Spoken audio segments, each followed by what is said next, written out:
Good morning, everybody. I'm Mick from Calxa, and because of some technical challenges, I'm doing my own introduction today. So I'm presenting this webinar on behalf of our friends at Connecting Up and TechSoup.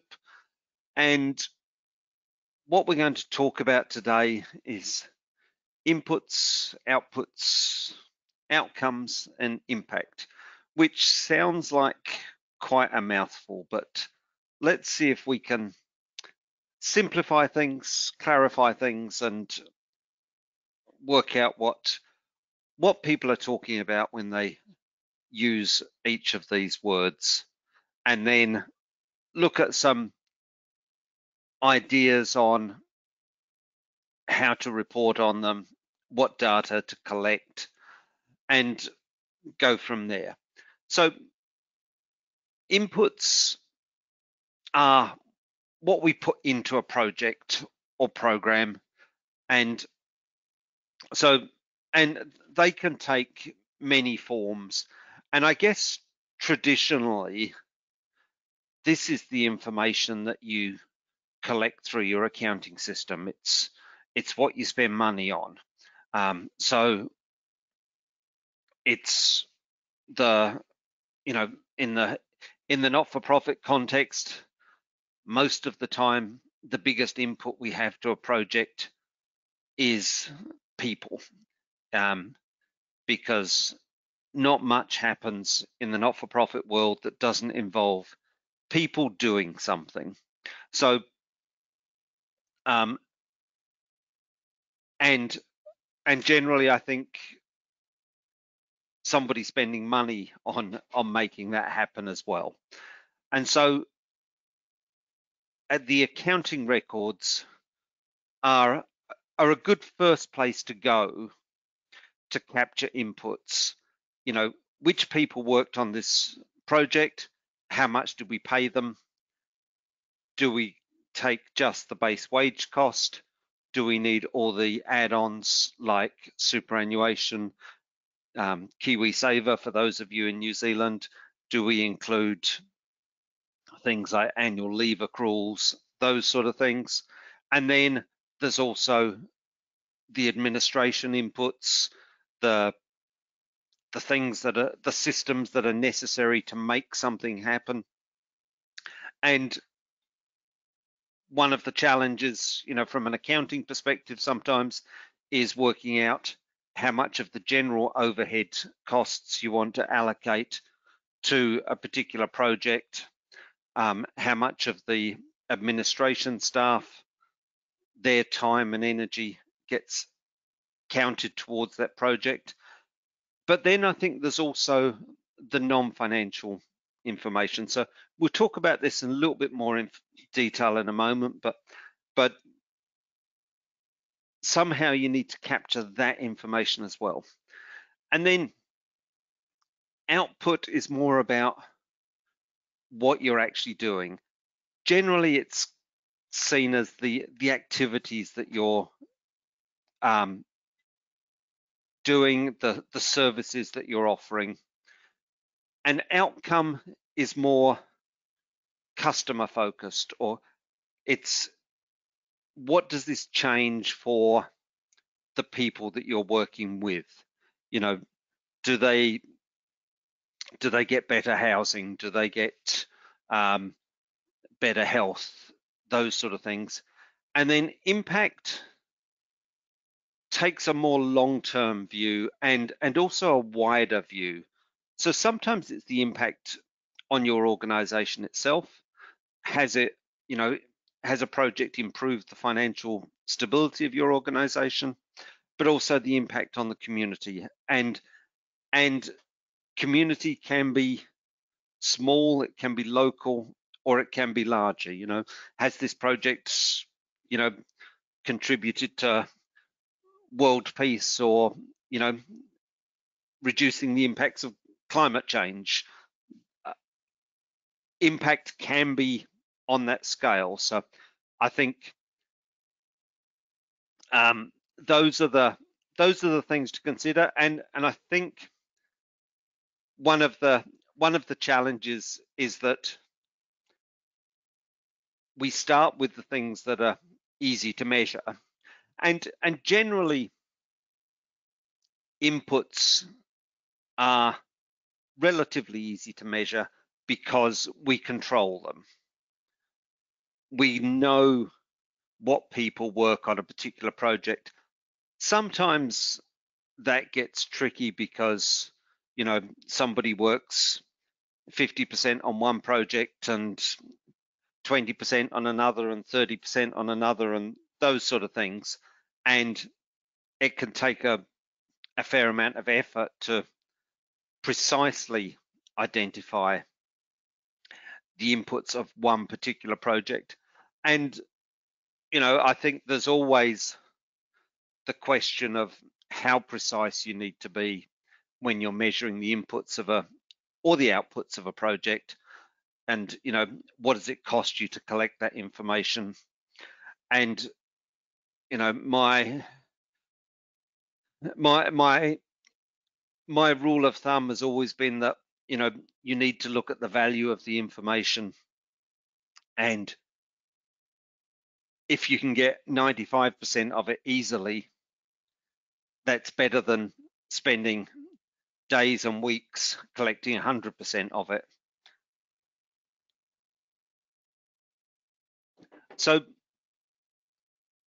in the context of inputs, I think the financial information is a good place to start. It's where we're already collecting a lot of information, and then the actual attributing of that to a particular program or project is something that most accounting systems will help you to do. You know, if you're using QuickBooks, you would use classes generally for each program. In MYOB, you would probably use jobs. In Xero, you would use tracking category. Those of you who are using bigger systems like NetSuite, there'll be some sort of project or departmental categorization in there. And the ideal time to do this entry is do this attribution is at the point of entering the data. Sometimes there are adjustments that you make afterwards.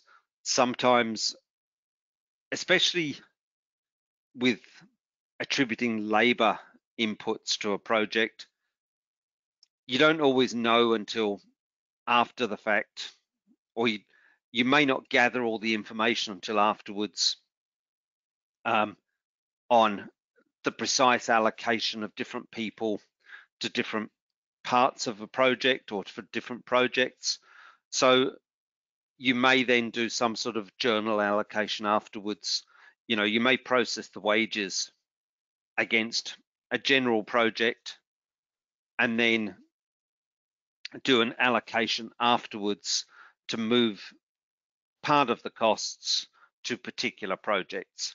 So that will depend on your record keeping, the systems you have. You know, if you've got electronic timesheet apps that people use on their phone, then it's a lot easier to do things at the time of the activity, you know. And there are apps like Tanda and Deputy where people can effectively clock in at the beginning of a shift and clock out at the end, and you can allocate times accordingly. Depending on the size of your organization, that may be overkill in terms of cost and technology. You may just have paper timesheets and record who was working on a particular project, particular day. But I think the other thing that is important to remember in the context of inputs is that it's not all financial, and it varies a lot depending on the organization, the type of services you provide. But especially those who have a lot of volunteer input, that is something that should be factored in. Even if you're not necessarily putting a financial value on it, you need to know how many volunteer hours, for example, were involved in a particular project. because I mean, if for two reasons. One, for your internal management of those volunteers, and so that if you do the same project next month, next year, then you know what to plan for in terms of volunteering hours, but also in comparing those inputs to the outputs and the outcomes. You know, what do volunteers need to contribute in order to make this happen? And and I think sometimes a question that doesn't get asked enough is, was this good use of the time of those volunteers? And was it effective use of their time? Because, you know, if people are going to give up their time to help us, to help our communities, we should make sure that we're maximizing the impact of their generosity, and we can't do that if we don't measure it. So I don't think you necessarily have to have financial measurements on things like volunteer hours, but you should attempt to quantify them. And, you know, sometimes it's harder to get volunteers to actually fill out a timesheet and tell you how many hours they were there. So sometimes you just need to estimate things a little bit, but if somebody's managing those volunteers, that shouldn't be too hard. So let's talk a bit more about outputs now. And outputs are often something that are interesting, not just to your internal stakeholders, the management, the board, but also to funding providers. And outputs is generally the activities that you're doing. It's providing housing to the homeless. It's providing a Meals on Wheels service. How many meals do you provide? How many houses? How many people do you home? Those sort of things. So it's the direct outputs of the service that you're providing, and generally that's not too hard to collect. It may require it's generally not something that's going to come from your accounting system, so it wants collecting outside of there. So it does want systems to collect it. It wants people to be willing and able to collect. You know, something like a housing association and how many people are you housed, or, you know, a homeless shelter and how many people did you have staying each night. Generally, you've already got systems that are making records of that, so it's quite easy to capture. Something that's like a Meals on Wheels service where you're delivering meals to people in their houses. You know who you're delivering it to, reasonably easy to count. Other services, I think, are a bit more haphazard, require a bit more manual counting, but generally they're not impossible. These are often the easiest things to count, and that's, I think, it's one of the reasons that people do count them. People do use the output information as a measure of how successful the project or the organization has been. And then we come on to outcomes, and outcomes are more about the end user of your service, the customer, if we will, and what's the benefit to them. So if you're providing a shelter for homeless people, the outcome for that person is a safe environment for the night. It's somewhere warm cozy to stay where they can sleep comfortably. So there's a lot of not necessarily easily quantified outcomes there, but it can be, the number of people who are. So sometimes there's quite a crossover between outputs and outcomes, but if you think about it more from what does that person get rather than what do you provide, sometimes it's the same, but sometimes there's a broader aspect to what the customer's getting, or the recipient of your service.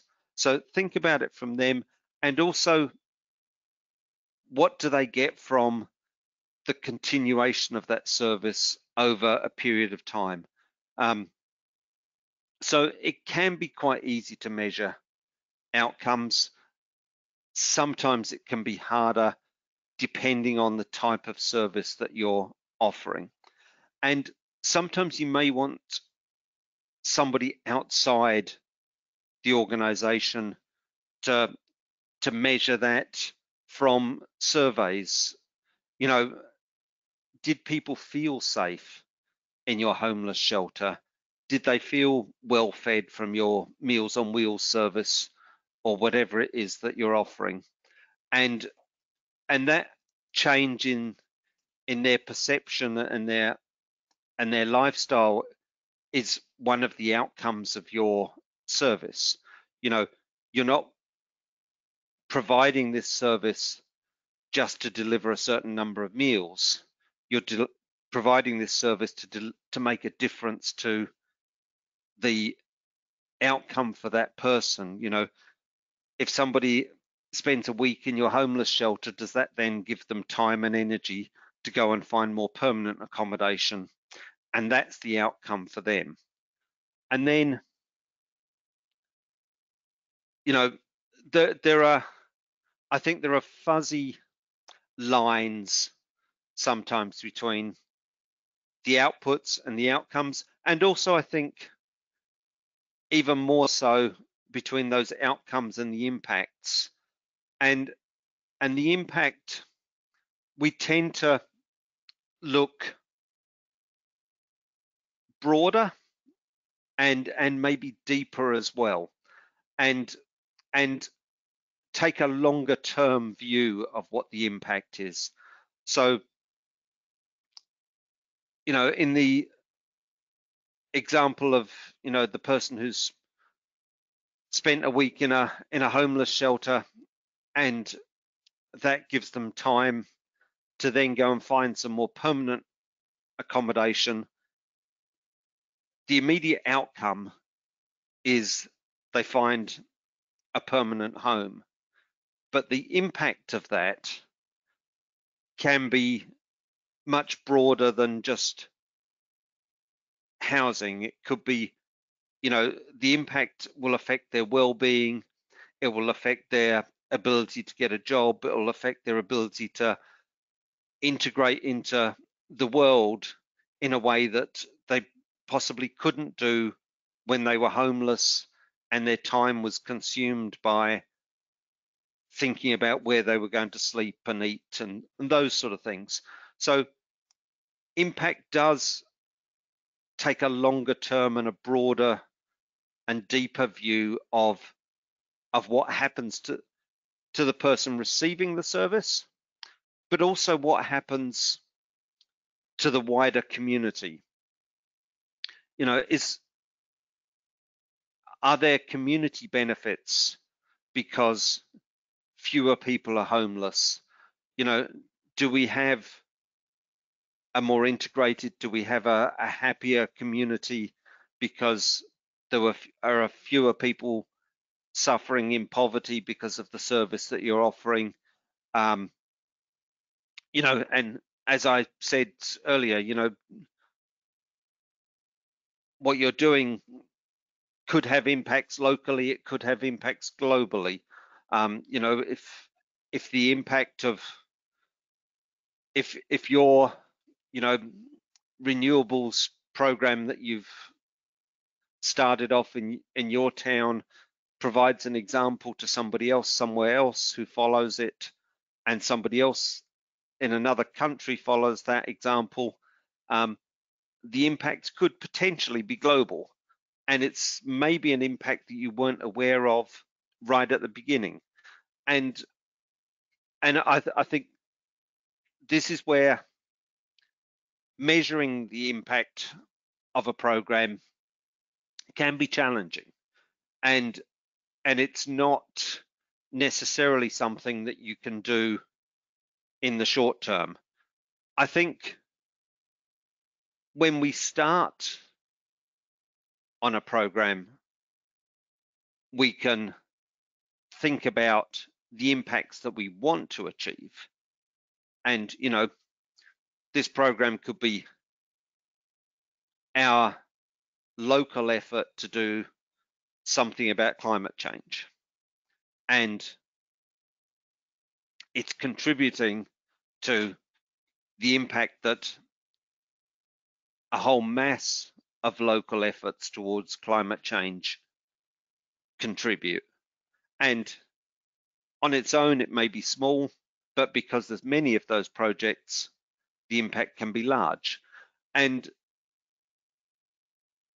it's often only months or years later that you know whether you've achieved the impact that you expect to have, or want to have.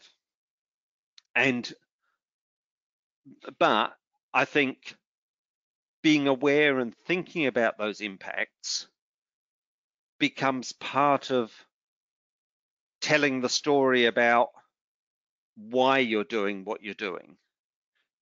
It's not just to take people off the streets, or it's not just to make the garden down the end of the road look prettier. There are wider impacts and benefits to the community and the world at large than the immediate outcomes of a particular project, if that makes sense. So I have an example that is a local charity that's reasonably new. Started up in the last couple of years, up in Townsville, run by a friend of mine, and it's not the first time this has ever been done anywhere, but it was the first time it's been done here locally. And they provide breakfasts to school children who otherwise wouldn't have breakfast. And simple concept, they started off gathering donations of food, which they then took first to one school, and they've expanded. I think they're now doing 8 or 9 different schools. But the idea is each morning they turn up with materials to put together breakfasts, and with the aid of some volunteers, they provide breakfast to the school children before school starts. And so the inputs to this process were initially donated food and volunteer labour. Since they first started, they've got funding from a couple of larger organisations. They've got some commercial sponsorship, and they've needed to put on a paid employee as well. So those inputs have expanded over time. The immediate outputs that they measure are the number of breakfasts that they serve and the number of schools that they're helping. And that, again, is easy to count. They just keep a record every day. I mean, the number of schools is easy because it's a fairly small number. But you know, as you saw, I can't remember it off the top of my head. But the main thing is the number of breakfasts they serve, and that's the output of their service. But what are the outcomes? So the excuse me, the outcome is that firstly, the children are well fed when they start school in the morning, and then the part of the outcomes is more children attending school and staying in school for the day, and the impact that they're looking for is an improvement in the academic outcome for these children because they're able to concentrate better, they're able to work better during the day, they stay at school because they're not thinking about food all morning, and potentially there's a reduction in poverty in the area because some people are getting at least one decent meal every morning. So there is a wider impact there. It's not something they've done any measurement on yet. It's very much the wishful thinking stage, but this is part of the goal of the program. So it's by looking at these different things, it helps to analyze what the organization's doing and why it's doing it. And then putting numbers to it, I think, helps people understand it.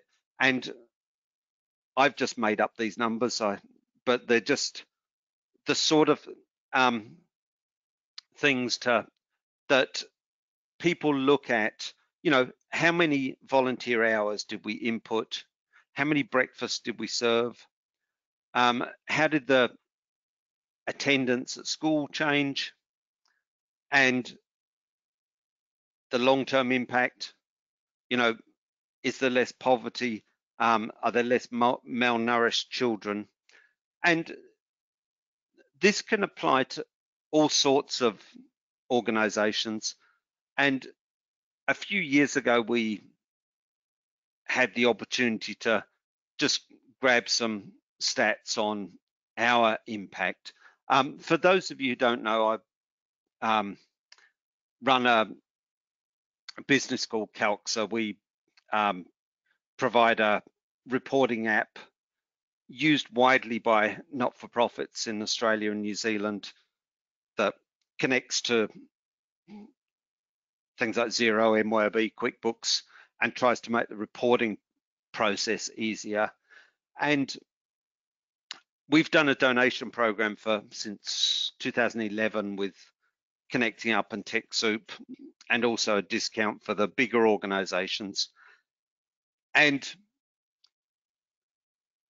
while we were always able to measure the value of the donations we'd given away, what we weren't really aware of, especially in the early days, was the impact that our software had on those not-for-profit customers that we were dealing with.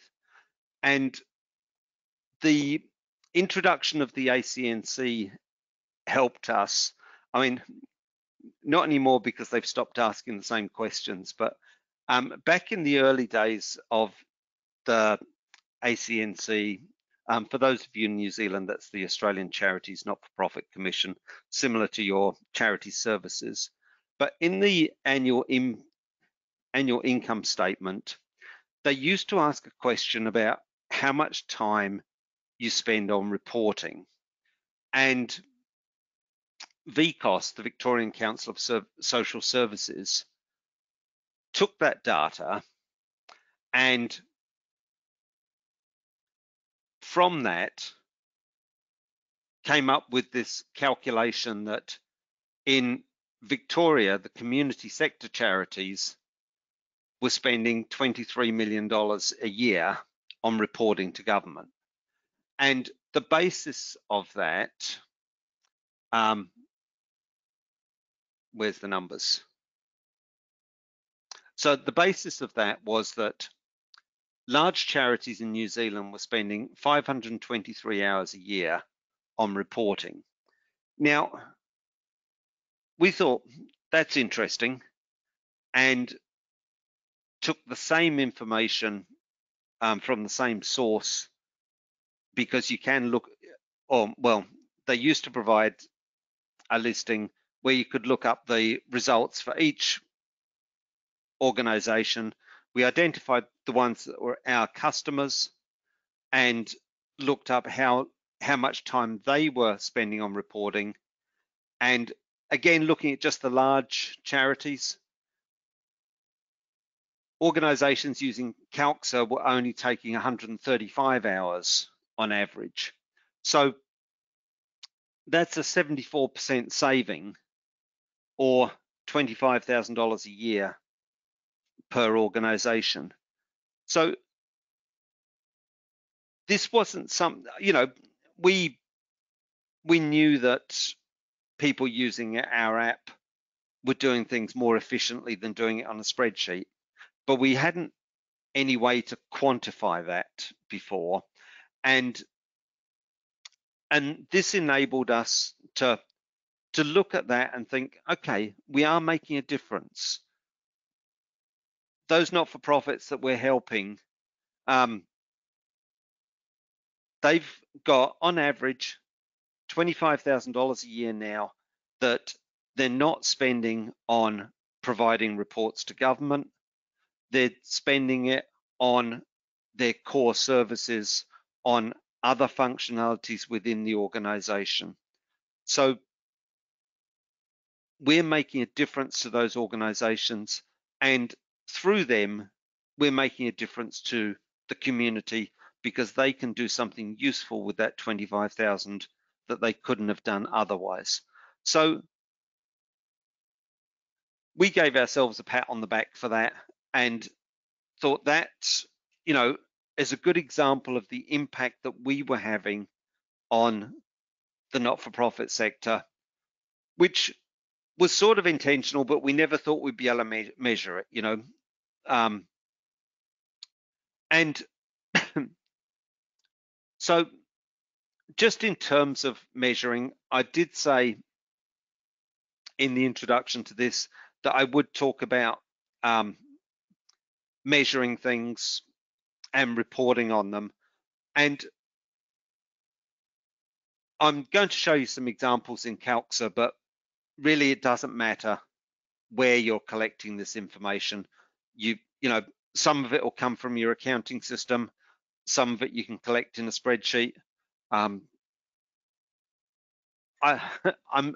doing it in Calxa because I know how Calxa works, and also because you can then combine the non-financial and the financial information, but the principles are the same everywhere. So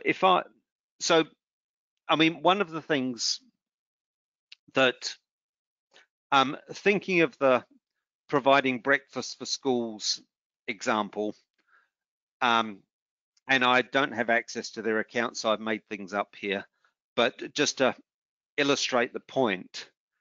But one of the things that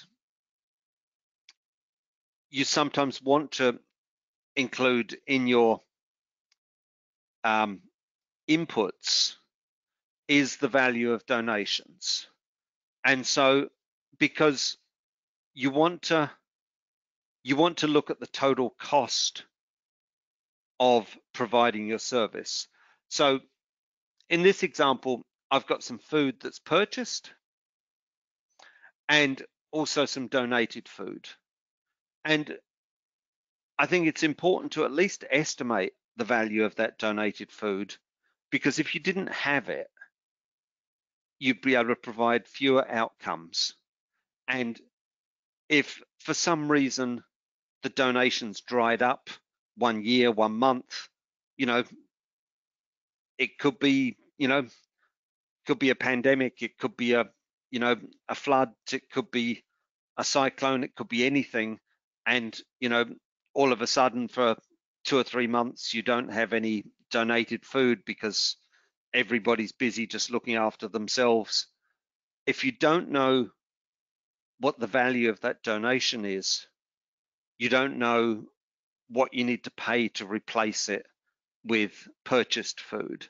So, and from an accounting perspective, it may not be something you normally include in your accounts, and you certainly, it doesn't want to have any net effect on your bottom line. So what I've done here is I've just put an income line in for the value of the donated food and a cost of sales line for exactly the same amount. And so that's all I've done that's different from an accounting perspective. And then my total cost of sales here is effectively the cost, the food cost of that service, and then you've got wages and motor vehicle and whatever else you need, and then you've got the non-financial stuff. So in Calc, so we can record non-financial metrics. You could do this in a spreadsheet. As I said, doing it here means that we can easily combine financial and non-financial metrics. And so, if I was operating this breakfast for schools business, I would be doing a budget for the number of breakfasts we expect to do each month, the number of paid hours of labor that we're doing each month, also, as I discussed earlier, the volunteer hours, because we want to record the input from volunteers as well as our paid staff. Again, you may need to replace those volunteers at some point with paid staff. How much is that going to cost you? What do you do about it? And then some of the outcome stuff, school attendance rates, the number of schools that you're serving.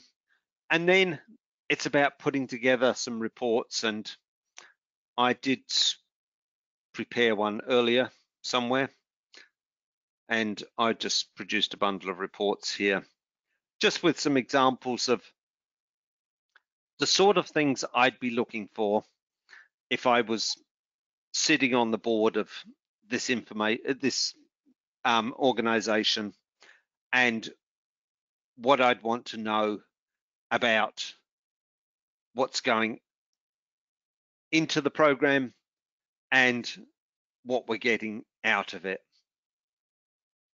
And so I would look at things like, what's the total value of food that's been donated year to date? And so, I've got a budget for that, and I compare that to the actuals so that we know what those inputs are and how they're doing compared to what we expected.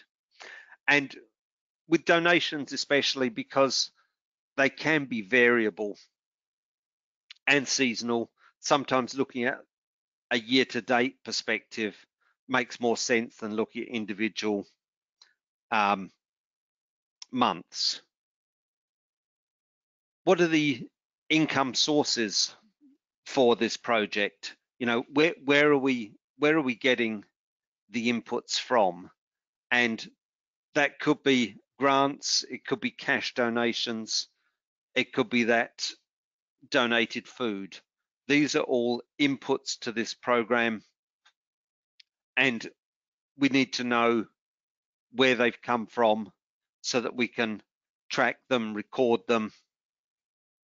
And again, when we're doing risk analysis, contingency planning, thinking, okay, what would happen if that grant funding stopped? What do we need to do to get more donations? If we're getting lots of individual donations, can we replace some of those with some, bigger corporate donations? having this information, understanding those inputs that you've got to the project will help you make decisions on how to do things better. And then the outcomes. How many breakfasts have we served? Is the initial outcome of a service like this. And again, sometimes you want to look at this month by month. Sometimes you want to look at it over the year or over a range of months and see, did we do as many as we thought? In this case, no, but that just means we've got to try harder, yeah? And then again, how many different schools did we help?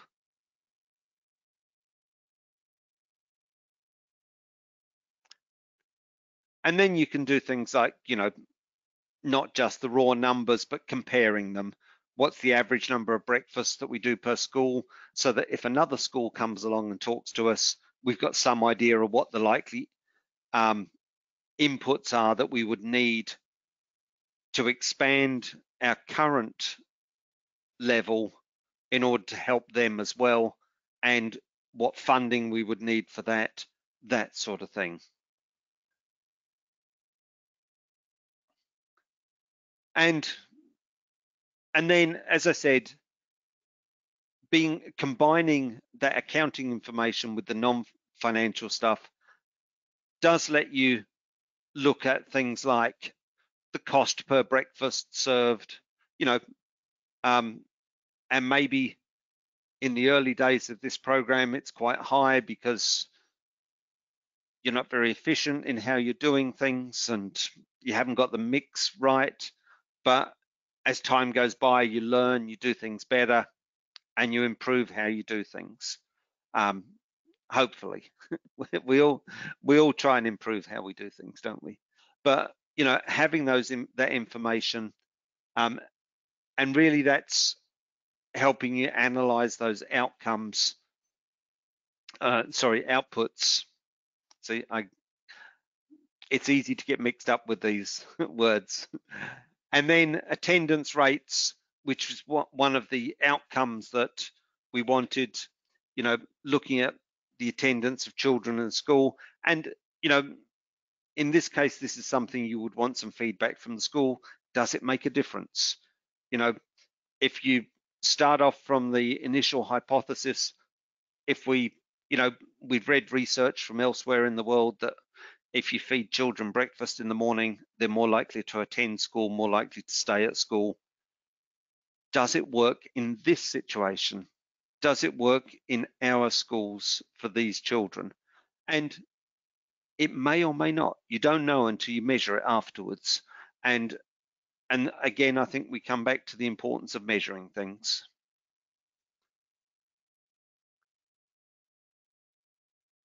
And then there's, sometimes the more immediate impacts are the ones on your organization itself. Yeah. Is this program sustainable? Is it, are we covering the costs? And in this case, I've just done a simple break-even analysis. We've got some fixed costs that will stay the same, the paid staff person and the motor vehicle expenses and, rent of a storage area. And then we've got some variable costs that will vary depending on the number of breakfasts we serve, which is the amount of food that we need to go out and buy.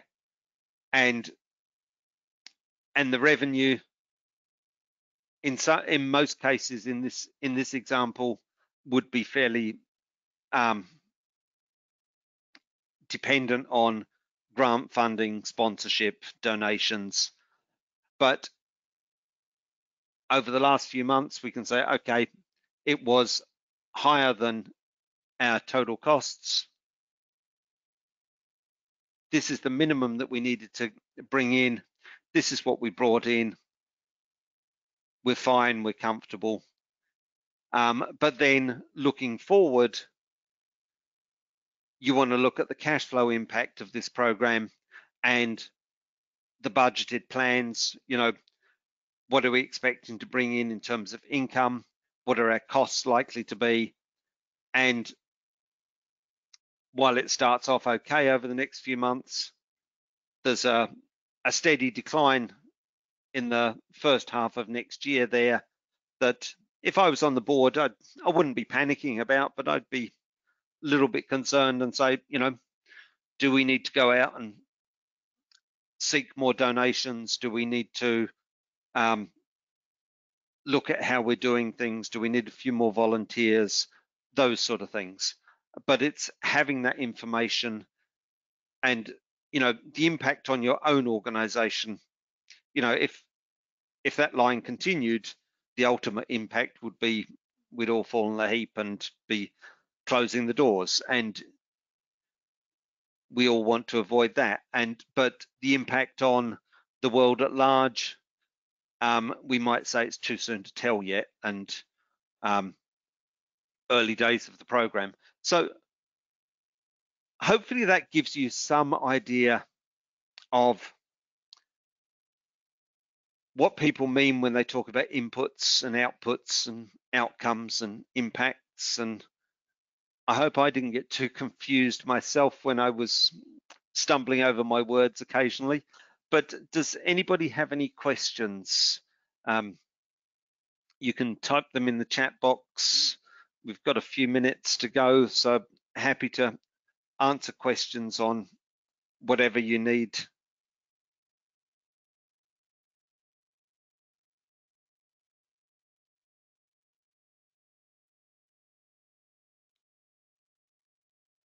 Question: what's the most important thing to do? The first thing. I like it when somebody starts with the hardest question of the lot.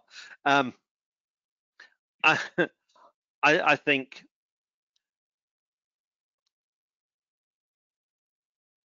I guess it depends. if you're looking at a new project, I would probably start from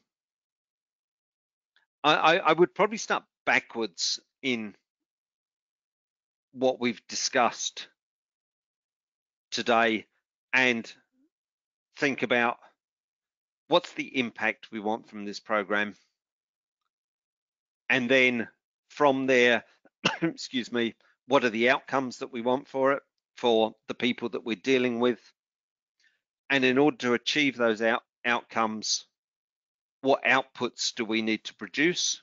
So what activities do we need to do? What do we need to provide them? And then think about what inputs do we need? What people do we need? How many? What resources? What funding?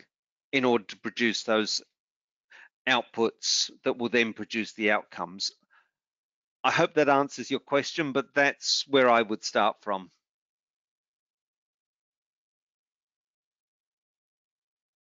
Given a very low budget and resources, we're a not-for-profit. I expect most of the people on this webinar today are, but what's your recommendation to do this but save a bit of costs? If you don't already have an accounting system, I would recommend that no matter how small you are, you should have, and you don't have to get overcomplicated with accounting systems. Both Xero and MYOB and QuickBooks have some low-cost plans. MYOB do discounts through our friends here at Connecting Up and TechSoup. So make sure you've got the accounting data collected, and at Calxa, we do a donation program for small, medium, not-for-profits, turnover less than $1 million. Talk to Connecting Up TechSoup. You can get a free a donated version of Calxa through them. So that'll just cost you a small admin fee each year to them. We donate it. So that will give you a starting point. And if you're really not big enough to have an accounting system yet, you could do some of this in a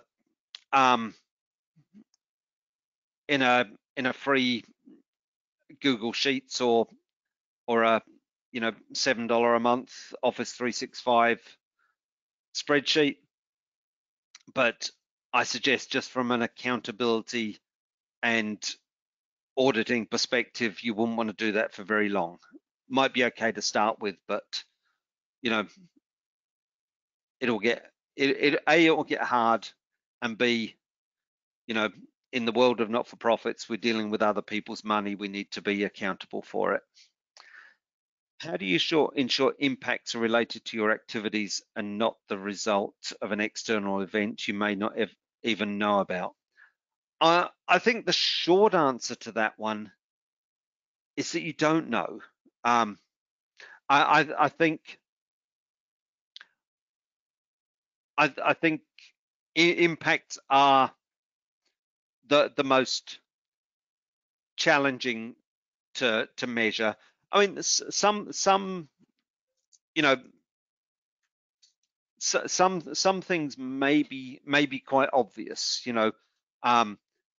because your program is the only thing that changed and everything else stayed the same, and there was a positive impact in the community. The world is rarely totally that simple, though, and so I don't know that you can ever be certain, but if we started a program to go and build houses in our town for homeless people, to house homeless people, and the result in 10 years' time is that there's nobody homeless and there's peace and harmony in the town, I think we'd be able to claim at least some of the impact of that. That's it for the questions. Oh, no more questions. So thank you, everybody. Jean will send you the slides and also that report example by next Monday. My email's on that bottom slide. If you want to email me with questions afterwards, I'm happy for you to do that. Good luck. I'm sure you're all doing good work and trying to make the world a better place. And thanks for your time today, and look forward to talking again.